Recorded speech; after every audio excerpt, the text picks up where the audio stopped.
Welcome aboard, everybody, to Dimensions of Executive Presence. This is webinar 3 of 3. This is all about helping you understand some skills and techniques and the whys behind showing up for others.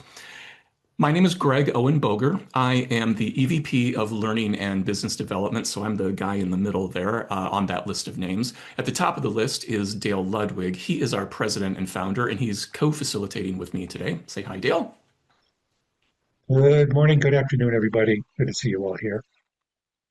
We also have Kevin Vogelsang. He is our director of operations, and he's taking care of us in terms of having good video and audio quality. So if you have any technical issues, he is your guy. Let's go ahead and get started. As I mentioned earlier, this is a three-part series. We are now in the third part, showing up for others. The first part was about character, leaning into certain character attributes to grow your executive presence. The second of the webinars was about building credibility, business acumen, really leaning into what you have learned over the years. Today is about showing up for others, and this dimension that we're going to be talking about is one of the most or least understood of all of the dimensions. So it'll be a good time trying to unpack that today. For those of you who do not know who Turpin Communication is, we work with leaders and emerging leaders on their communication. And that might be in presentations, meetings, and in training sessions. And Dale and I have co-authored a handful of books over the years. As you can see, they are listed at the bottom of the screen. The learning objectives for today's webinar, we're going to break that down into business communication, leadership brand, executive presence, going to wrap all that up into a big bucket that we call leadership communication. So when it comes to your leadership brand, we want to help you be intentional about developing your unique career building brand.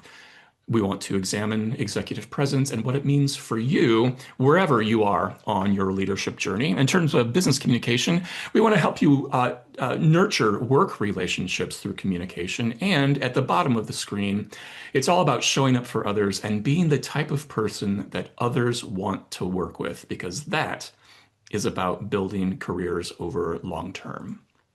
The agenda for our hour together today, Dale is going to talk us through some guiding principles of effective communication. Then we'll talk about goal setting and professional branding and being intentional with that. Then we'll get into executive presence, the definition and the model. And then we will dig into facets that work specifically around the style dimension. We'll round things out with giving you access to a whole slew of tools and resources. So, Dale, let's get at guiding principles of effective communication. I'm going to stop sharing my screen so you can share yours. All right. As Greg said, I'm going to be talking about guiding principles of effective communication, and this relates pretty strongly to the things we'll be talking about in the style dimension of the executive presence work that we'll be doing. Fundamentally, we look at all types of business communication along this continuum. We have informal communication on one side and very formal communication on the other. Obviously, informal things can be just conversations that you're having with people at work. They are usually not planned. Sometimes we have, well, no, in this type of interaction, no, there's usually no plan. I was thinking about things like a performance review, which is a one-on-one type of communication, but it is certainly planned. So these are the very informal things that we all encounter at work. And on the other end of the continuum, the formal side, we have speeches, TED Talks, things that are very well planned, usually written out, many times read or memorized, and there is very little interaction that takes place between the speaker and the audience. Whereas with the on the other side of the conversation is the whole thing. It's all about the interaction between the two people. Now in the middle, we have what we call orderly conversations, and this is where business communication that we're all involved in really lies, because we have one-on-one interactions, as you can see, sort of by 4 o'clock. We have virtual down there at the bottom of the image. We have groups interacting, sometimes standing, sometimes seated. Over there around 7 o'clock, we've got a hybrid meeting going on, which involves people that are dialing in virtually, but we also have some face-to-face interaction. So all of these things are what we do to get business done in the workplace. They are planned, they are structured, but they are also responsive and interactive. So we have the tension between those two extremes lying right here in the middle. We're in the orderly conversation. So if we look at this concept a little more carefully, we can see that on the left-hand side, we have the order, the structure, the planning. There's preparation, accuracy. There's a structure. There's an outline. There's you go in with an idea of what you want to accomplish and how you want to accomplish it. On the other side, we have a conversation, which means that when you're doing that, you're engaged, you're spontaneous, and the whole process is interactive. So that means that when you're preparing, as you're moving from the orderly to the conversation, you're always looking ahead to the uncertainties of the conversation. Some people come to us working on a presentation that they have memorized, and we always said, no, you can't, that will not work because what you don't memorize a conversation. You go in and you initiate the conversation and see where things go, try to keep it on track, which is what we're talking about down here at the bottom of the screen, adapting the plan to what's happening in the moment.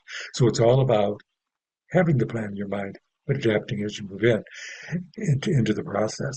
And I think the style dimension that we're going to be talking about a bit later on is all about how comfortable you are adapting to the situations that you're in, not just in terms of what you're saying, but also how you're coming across, how you are relating to the people that you're working with. The thing we have to remember throughout all of this is that success occurs through the conversation. It is, well, again, this goes directly up against the idea that you can practice to be perfect or you are even after perfection. Because the success of your business communication occurs as the interaction and your responses to the interaction takes place. So that's a fundamental issue for us at Turpin.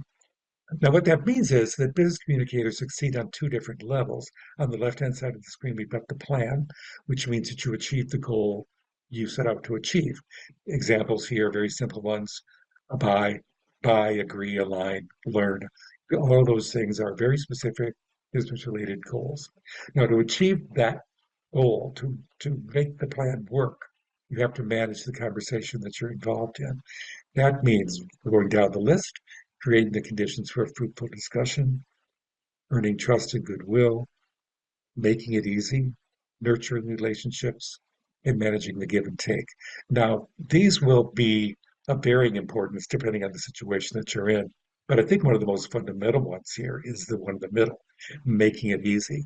It's your responsibility to make understanding, buying in, all of these things you want to achieve on the left easy for the people that you're talking to. That means a lot more effort sometimes has to go into what you're doing to bring people along with you.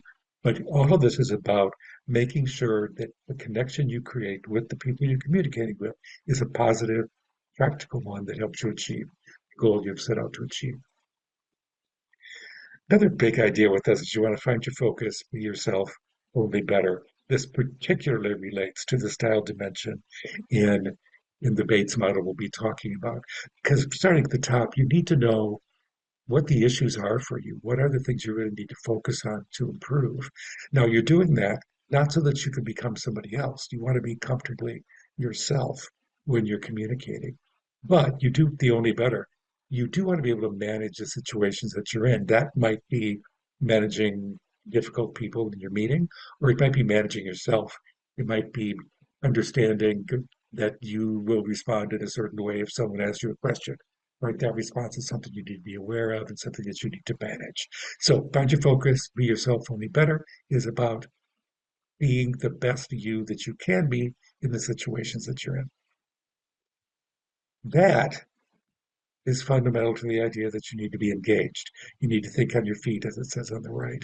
So when we define the word engagement in a communication situation, we're talking about being in the moment, being self-aware and in control, connecting with the people that you're talking to, which means you can read the room. You're talking with and not at, which goes back to the idea of the conversation. And then finally, you're feeling comfortable. I want to just call out the bottom one there. We're not going to talk much about the nervousness you might experience when you're communicating, but the way to get more comfortable, the way to reduce your nerves is to really connect with the people that you're talking to, which for a lot of people feels completely counterintuitive because it's those people that are making you nervous. But we have learned in many, many years of doing this that it really is all about making sure the connection is there because when it is, you calm down, you get comfortable. I guess you're realizing, oh yeah, they are listening to me. And that's a good thing. It helps you relax. And I believe, Greg, oh, wait, I have one more. Then it goes to you. So there are two primary engagement skills, pausing and breathing to think, and eye contact to connect and observe. Now, these are really fundamental. You already know that these are important skills, but it's important to be able to use these skills intentionally, realizing that, yeah, when I'm nervous, I really need to make sure I'm looking at people and not just staring at the ceiling. Or it might be I talk too fast. I always have talked too fast, which means I get ahead of myself sometimes. So you got to get comfortable with a good pause to help you connect with your own thoughts and to think to stay on track. And that sometimes takes a lot of effort as well. Because we use these skills all the time, it's difficult to adjust them when you get into a situation where you might need them. Okay, Greg, this is going back to you now. I'll Now stop it's you. going back to me. There Yeah, you are. here I am. All right, let's get at our next agenda item, which is goal setting and professional branding.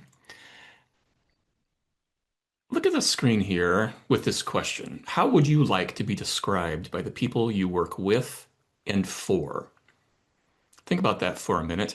Kevin is going to drop into chat a list of attributes for me, the way I want to be described. Easy to work with. Thank you, Kevin. Likable, professional, grounded, trustworthy, authentic, smart. You get the idea. Take a moment and drop into chat how you would like to be described. You can steal attributes from my list that is perfectly legal, or you can come up with attributes of your own, steal from one another as well. Respectful, says Mary Ellen. Inclusive, trustworthy, supportive, reliable from Mariah. And I apologize if I mispronounced somebody's name. Credible, here they're coming quick. Credible leader owns the room. That's going to come up here in a minute here. Open or approachable, helpful, fair. Oh, they're coming so fast I can't catch them all. Collaborative, approachable, grounded, trustworthy, supportive. Yeah, these are all great attributes. Let's see if there are any more coming in. Reliable, kind, helpful, knowledgeable, genuine, professional, accountable, approachable, friendly, reliable. Yeah, great And attributes. So, why exactly do we ask this question?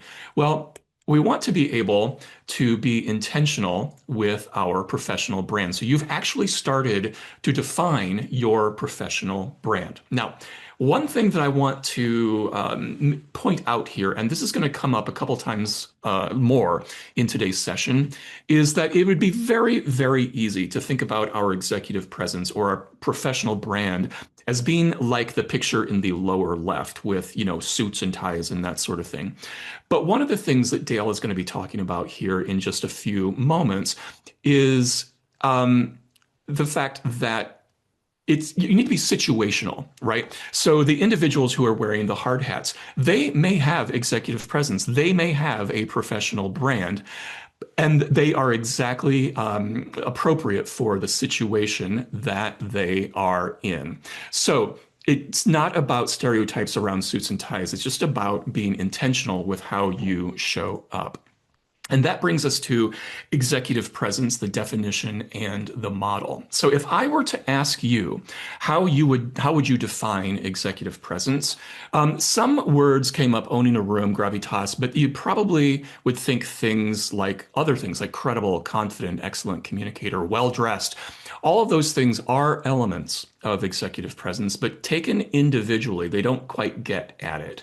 So We went on a leadership journey years ago, and we discovered this book. It's called All the Leader You Can Be: The Science of Achieving Extraordinary Executive Presence. And what really caught my eye when I first landed on this book is it's written by a woman, because again, it's easy to think executive presence is, older white guys in ties, and that is simply not the case.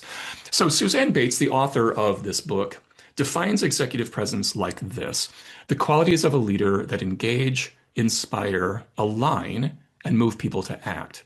Now, by understanding how your intentions as a leader match up with perceptions, you can learn to flex your style to gain trust, build alignment, and lead change. So, in other words, your executive presence is based on other people's perceptions of you, and by building your own self-awareness, those perceptions over time can be improved.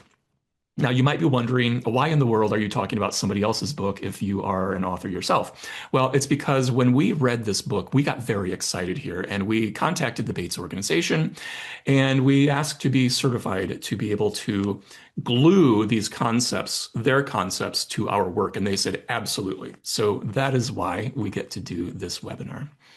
Now, here is the model.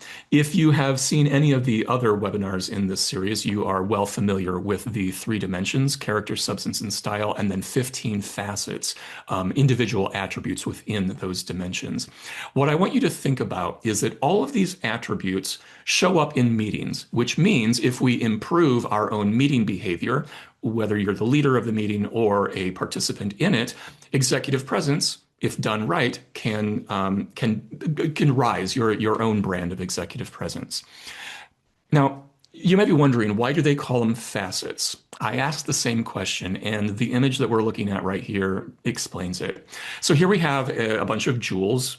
They are carved in certain ways. The facets are shining in different ways, different colors, different angles, and they would show up differently depending on the different type of light and atmosphere that they were in. Guess what? So do we. So that explains why you can have your own brand of executive presence. I can have my own. Dale can have his. Kevin can have his. So we need just to be intentional for ourselves. And again, it goes back to this image along the bottom of the screen that one type of executive presence isn't necessarily better than the others. We just need to be appropriate for the situation that we find ourselves in. Now, there's one more concept I want to define before I turn things over to Dale, and it's this notion of an overstrength. So, what is an overstrength? An overstrength is any particular strength that we have taken to the extreme degree actually can turn into a negative. So, the reason the arrow there is pointing to assertiveness is because I have an overstrength in assertiveness. What does that mean? Well, I can be quite impatient and not allow space. I might be a little bit too pushy, a bulldozer at times. And of course, I don't mean to do that. It's because I'm impatient and I don't like to have my time wasted. I tend to hurry people along, but that is off-putting. So assertiveness for me is an overstrength. Addressing my overstrength is pretty simple. Just tap the brakes, let other people have their say. So this notion of an overstrength is going to come up repeatedly while Dale takes us to the next level of information here. Before I turn things over to him, though, I do want to tell you there is a robust handout that we are going to give you access to a little bit later. We're going to send you an email with a recording to today's webinar. That will be tomorrow. These handouts will also be in that email. But what I want you to pay attention to when you actually do get this handout is that there is a page dedicated to every single one of the facets. There's the definition, what it is, what it isn't, what does an overstrength look like, and more importantly, what are the behaviors and techniques that you can lean into to improve how people perceive you on that particular facet. All right, Dale, I'm going to stop talking now and turn things over to you to talk us through the 5 facets. We're focusing just on the right-hand side of the slide, the style dimension involving demeanor, intentionality, inclusiveness, interactivity, and assertiveness. Now, when we look at the definition that Bates applies, which is that little sentence at the top, let me just read through it. Overt, that's key. Overt, skill-based patterns of communicative leadership that build motivation and that shape and sustain performance. Okay, That is a mouthful, and every time I read it, I have a hard time getting my head around exactly what she means here. But if we break it down a bit, we can see these three bullets: qualities of contagious energy and vibrant health. She connects demeanor, for example, with being healthy, a way of showing up consistently over time that makes people feel comfortable and know what they're getting. Now she's focusing a little bit on how you're interacting with other people, and then finally acting in a way that shows an understanding of social protocol appropriate for the situation. And I will say that of all of these facets, style, first of all, from our perspective as coaches, style is the easiest coach because it is so, as it says, overt. It is so observable. These are the most observable of all of the facets in the Gates world. So think about that. It's also sometimes the most challenging for people to work with, to understand, to get their own heads around. So, but I think if we can boil it down to its simplest form, we can say that it's about showing up for others and being the type of person others want to work with. That is certainly something that we can pretty easily understand. Also, it's connected to emotional intelligence. I'm sure many of you are aware of that concept. And what style is really about is social awareness and relationship management. Okay, let's take a look at each of these facets by himself. Demeanor acts like a competent executive, adapts style and appearance appropriate to the situation, and handles situations with tact. Okay, that makes sense. And there are two layers to this. There's the physical and there's the emotional layer. Now, the physical part is about clothing, grooming, how you appear on video.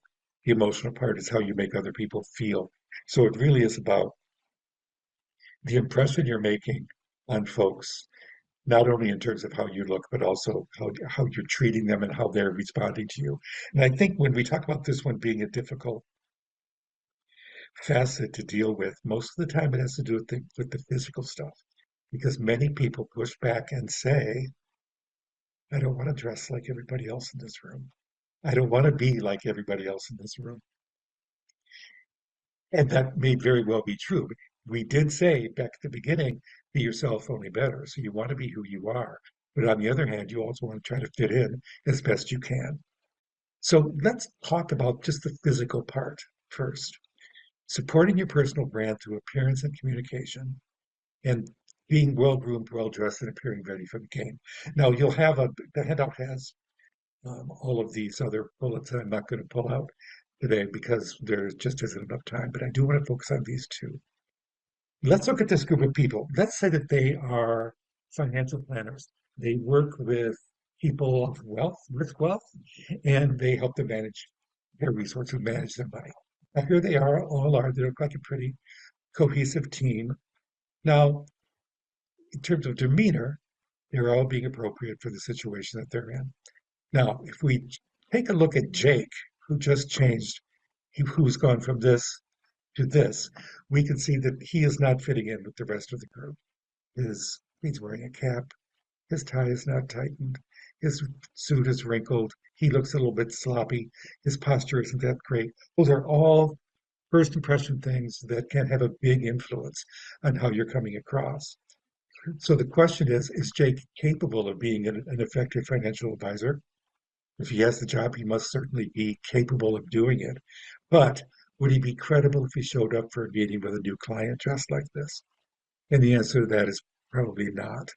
And in the years ago, back when dress codes were a thing, they tend to not be such a thing anymore. But back in the world of dress codes, the one of our clients said we've got these young employees who are simply not dressing appropriately. They were they were wearing suits, but they were wearing garish. Remember those loud socks were really popular when everybody was wearing the screaming colors on the socks. That's what that was the issue that our client wanted us to deal with. Just getting these young men to clean up their appearance a little bit to fit in with the rest of the group. In terms of video, I mentioned that before. There are two camera adjustments to think about in terms of your demeanor on video, making sure your camera is at eye level and that your eyes are in the upper third, and these lines indicate um, where those positions are on the screen. Okay, let's talk about emotional demeanor. This is how you make other people feel. The blue highlighted ones here are being the person others want to work with and having appropriate energy, tone, and facial expression. Now, when it comes to, as Greg said, you can have not enough or you can have too much of each one of these facets. So when you don't have enough demeanor, you might appear sloppy or inappropriate for the situation, which is what Jake was doing. You might appear tired. You might lack self-awareness of your appearance, lacking enthusiasm, or having a lackluster communication style. That one is certainly one of the biggest issues that we deal with when we are training folks is that, they're very low energy. They don't realize that they're that low energy, and they really need to crank it up a little bit to bring people into the conversation that they want to have.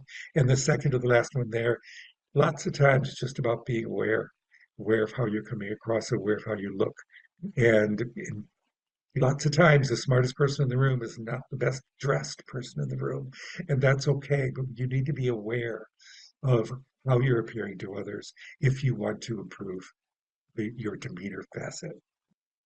Now, in overstrength with demeanor, you can appear disingenuous, the sense that one is keeping up appearances, plastic or empty appearance. There's no there.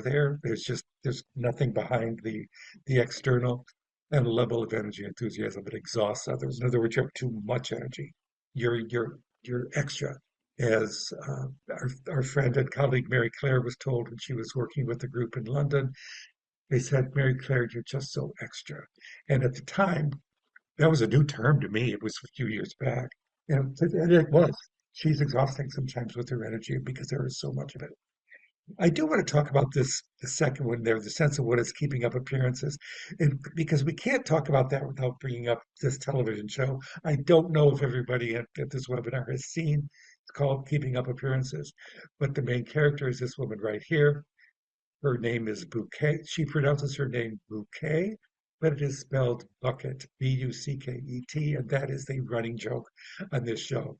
So here she is. I can't remember the character's name. The actor is Patricia Rutledge. I know that. But her first name is just escaping me. She is, Hyacinth. Hyacinth. thank you. That's right. All the sisters are flowers. The the entire show is based on what she does to make herself appear what she thinks to be a very classy, important woman in her neighborhood. So anyway, enough about that show, but I just wanted to bring it up to reinforce that point. All right, where are we? Intentionality. Second one, clarifying direction, keeping actions aligned and on track, all without stifling dissent or neglecting need to adjust course. Lots of times when we're coaching folks on a meeting or a presentation or one-on-one interactions, one of the key things we talk about is to make sure you are appearing to be intentional, because they usually are going into a meeting with intention, but they don't communicate it very well. So what goes along with intentionality? Framing conversations to ensure context and relevance. We're going to talk about that in a second. Using an agenda to start your meeting. Communicating clearly and confirming mutual understanding. Those two things are very important because it reinforces what your intention is.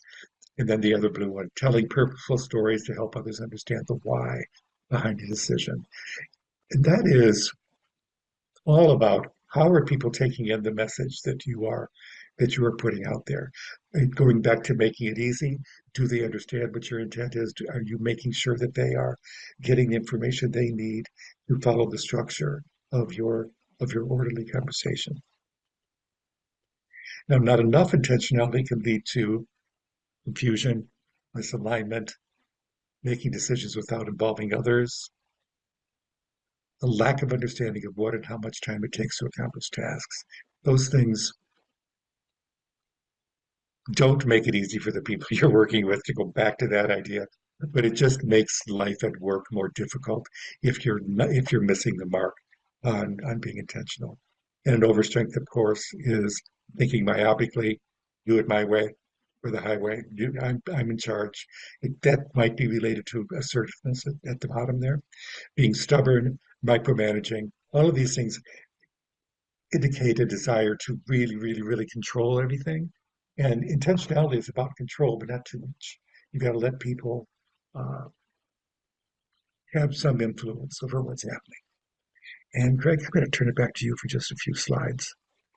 Sure. Sounds good. We talked about the fact that all of the facets of executive presence show up in meetings. Dale just talked about intentionality. So I want to talk about being intentional when you're leading meetings using our framing strategy. Now, if you have attended any of our trainings in the past, you probably are well aware of the framing strategy. We teach it all the time because it is such a great tool. If you haven't been to one of our trainings before, pay close attention. Now, the framing strategy here, we're the frame, the image. We're looking at the anatomy of any meeting. Every meeting should have an introduction, a body, and a conclusion. And a lot of people really worry quite a bit about those first few moments of a meeting or a presentation because they're nervous, they're not exactly sure what they're going to say. Probably there's going to be some chit chat, and they may like that chit chat, they may not like that chit chat. And how do you seamlessly move from chit chat into the actual body of the meeting? Well, that's where the framing strategy comes in.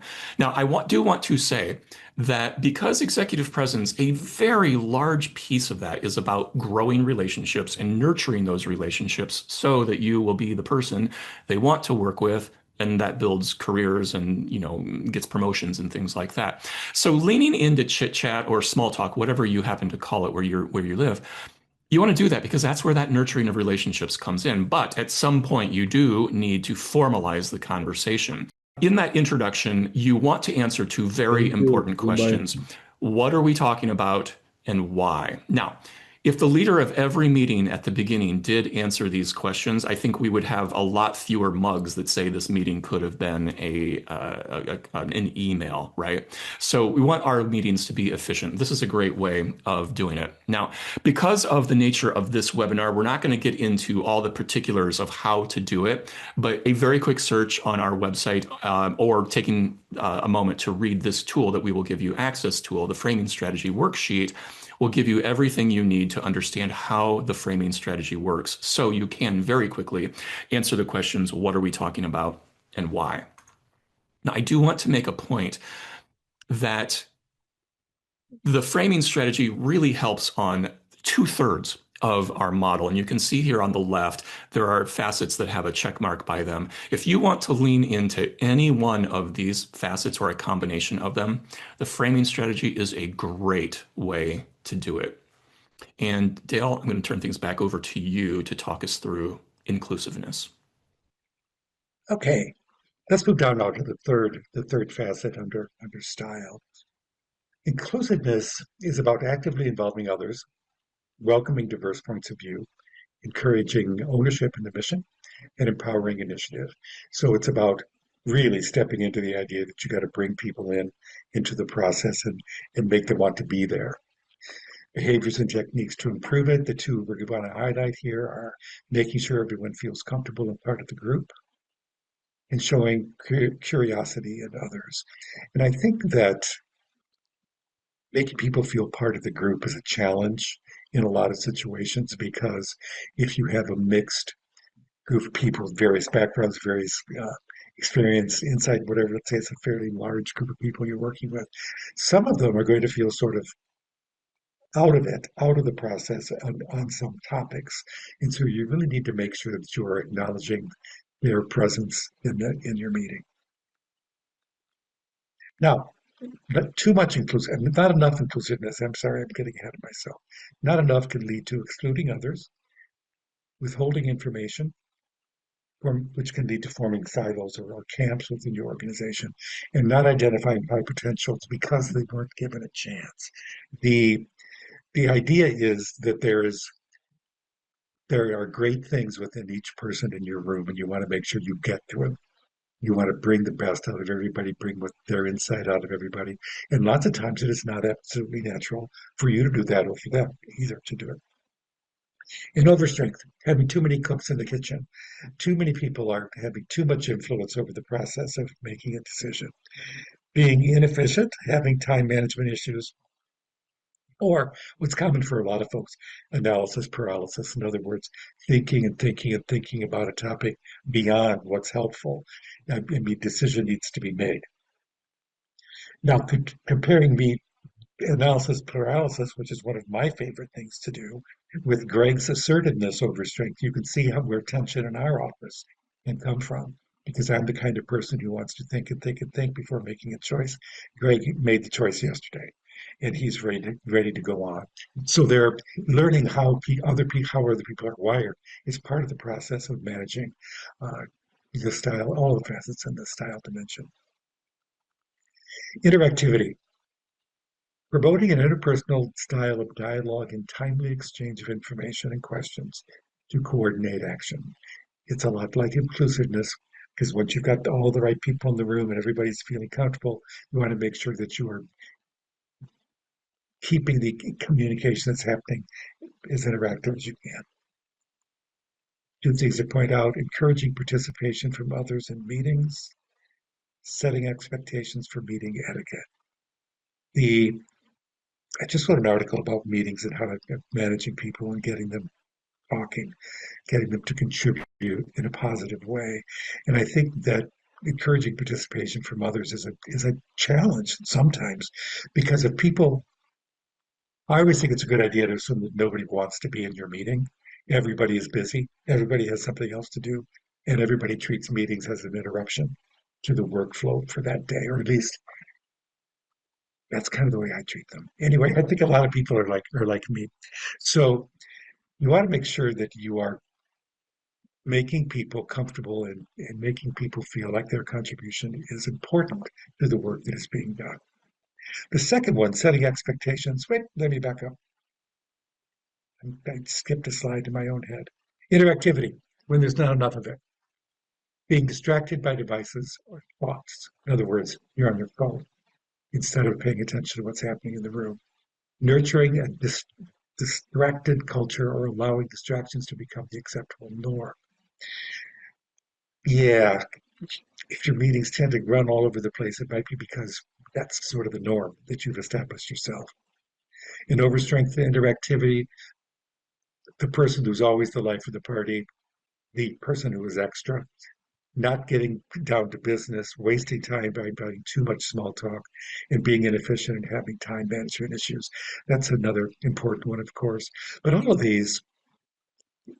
those four things listed there, well, except for the time management one, the could be a strength, but when they are overused, when there's too much of them, it starts to get in the way of getting business done. So you want to make sure that the interactivity that you're doing is for a purpose, for practical. Going back to this slide again, I want to talk about setting expectations for meeting etiquette. You're going to get a copy of this document, so don't worry about reading all the fine print on it right now. But we came up with this a few years ago, and whoops, sorry, it's a way to look at the meeting process, the responsibility that facilitators have on the left and the responsibilities that attendees have on the right. For example, before the meeting, the facilitator will solidify the plan and set expectations. Before the meeting, on the other side, for attendees, clear schedules for the allotted time, get prepared. Then it moves into trust. I will trust you.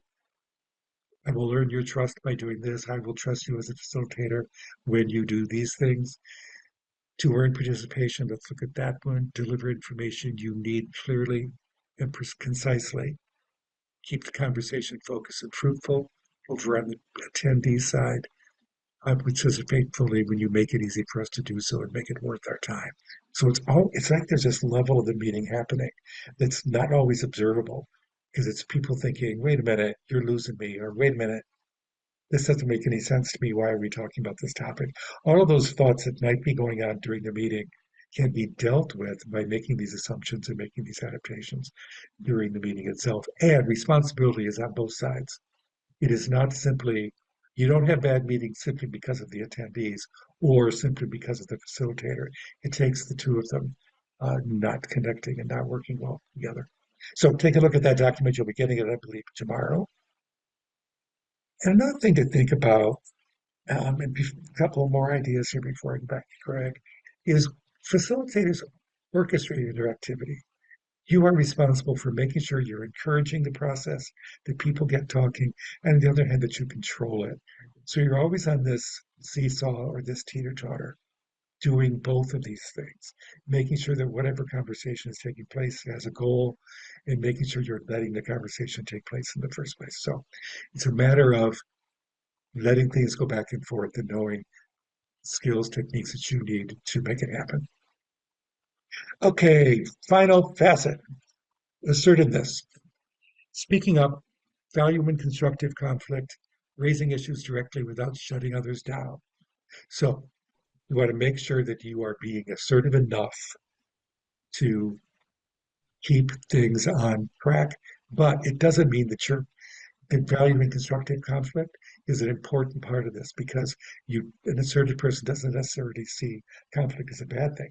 They see it as a good thing because it helps get the work done. Breaking it down here into two main points, being direct and to the point without being a bulldozer, bringing order back to a meeting, which the document I was just talking about a minute ago is sort of about making sure that you're keeping the conversation on track, things are going the way they need to go, you're getting the work done without being so pushy that you're turning people off. Not enough assertiveness, allowing others to run away with the meeting, not speaking up when it's appropriate or necessary to do so, lacking decisiveness and wishy-washy leadership. And overstrength can lead to alienating others, shutting people down, and again, thinking my way or the highway. It's many people come in and say, "Oh, I want to be more assertive." And for each person, it's always a matter of finding what their particular needs are and what's going on in their head, what's holding them back. Or maybe they are assertive and they just don't know it. But I think that I said before that the style facets were easy to coach because it's easy to observe someone from the outside and say, that was really clear, that was really to the point, when the person that said those things may not be aware. So it's all about self-awareness, knowing what your strengths are, knowing what your weaknesses are, and working with them. Okay, Greg, I believe, yep, this is you. So let me get out of here. Yeah, let's Uh, I was going to say, look big picture now here for a minute. We've been working big picture. We're going to get even bigger picture, and then we're going to get really down to boots on the ground tools and techniques. So there is, Dale talked about each of these individual facets, but they aren't, isolated on their own. They actually can work together in really interesting ways. So here is one example of how some facets work together. The I's in the style dimension: intentionality, inclusiveness, and interactivity. And if you really lean into all three of those, what you're doing is you're building your ability to be collaborative, which most of us work in collaborative environments these days. So I want to tell you a really quick story. This image here obviously is of a meeting. And just for our purposes today, let's say that the two fellas on the left-hand side, that's Kevin, who is our director of operations, and me. And we are meeting with one of our technology vendors. We have a long-standing relationship with them. Corey happens to be our account manager, or I should say, was our account manager, because the point of a meeting that Kevin and I attended some time ago was where Corey had told us he was moving on to another position and he would be transitioning the account management job to his colleague, Tanya. Well, that sounds like a great plan. So Corey went into this meeting with intention, one of the three facets that come together. However, the meeting did not meet expectations. Why is that? Well, we had a great relationship with Corey, and as the conversation progressed, he forgot about Tanya. He forgot about the goal of transitioning her, making her, setting her up for success. He didn't include her in the conversation. He certainly wasn't interactive with her. And it resulted in both of them leaving the organization. Actually, we never actually ended up meeting with Tanya because what I can make up is that Corey was transitioning his other clients in the same sort of way. Tanya threw her arms up and said, "You know what? This isn't the job for me. I'm not being included here." So Corey was not being as collaborative as he could have been. So if we were in a coaching session with him, probably these three dimensions are what we would have recommended for him. Now, moving on to our final agenda point here for the next 10 minutes-ish, I want to introduce you to some tools and resources. And I just told you a story. Now, you may say, well, that wasn't the greatest story in the world, and that is not the point. The point is that stories can paint a picture for people and help us with all sorts of facets, actually. So we're not going to go into detail about how to use the story planner. You can get that off of one of the other resources on our website. But you will be getting access to the story planner. Again, we're making all these promises. I swear the links are coming, and you'll also be getting those in the email. Now, storytelling also helps us lean into other facets. So be intentional with your storytelling, and you can improve perceptions of a lot of facets. There are other tools that we have to lean into the I facets and to help with collaboration. Dale actually wrote a series of articles some time ago. You're going to get access to the blog series number 1, which then will link to part 2. But it's all about some specific skills and techniques to lean into collaboration. Also, Dale mentioned the ground rules for effective meetings a little bit earlier. It is a great tool. In fact, it was originally designed to be framed and placed in conference rooms. That was how a client had asked us to do that for him. So if you feel like you need to be more collaborative and shift meeting culture at your organization, this is a great tool for doing that. I want to show you another way that some facets work together. This one is demeanor and intentionality. Dale talked earlier about the importance of being engaged in a conversation, and he talked about it from the angle of what you can do to get yourself engaged, pausing in eye contact. But that has a positive effect on other people because it feels like you care for them. So if you want to lean into demeanor, be intentional with getting engaged. And that is through eye contact and pausing. But I want to zoom in right now on eye contact. You must be intentional with it. But so many of us work virtually now. So, right now I'm looking into the lens of the camera. I am not engaging with you. It might feel like it, but there isn't a true connection because of the technology that's disconnecting us. So we need to focus on how we're being perceived rather than how it feels. And remember, perceptions are part of the definition of executive presence. So you need to learn to be intentional with your virtual demeanor. So using the camera, it's very simple stuff. Simple for me to say, difficult to turn into a habit. Look into the camera when you are speaking and when you are listening. As I said earlier, you want people to feel as if you are connecting with them. And nod your head when you're listening. It's the only indication that other people have that you're actually paying attention. And they are judging your demeanor. So nod when you are listening. That's not to say that you should never look at other people's videos. Right now, Dale, I'm looking at your video because I've got everybody turned over here or moved over here to my other monitor. It's not that you don't want to look at other people's videos. You do, though, want to spend more time looking through the lens of the camera. And finally, be a role model. You know this on a certain level that every leader or aspiring leader is a role model for others or ought to be, right? So video appearance is one of those ways that you can be a role model for other people. Here is an example I want to show you. So we live in Chicago, and the woman sitting here on with her back to us, she was actually our mayor, Lori Lightfoot, back early in the pandemic days. And you can see that she is being interviewed by Trevor Noah, one of the late night show hosts. You can see that somebody coached her to get her camera up to eye level. Remember, Dale talked about camera placement a little bit earlier. Presumably, somebody also coached her to look into the camera, but pay attention to how things actually turned out. She didn't remember to look into the camera, but Noah did.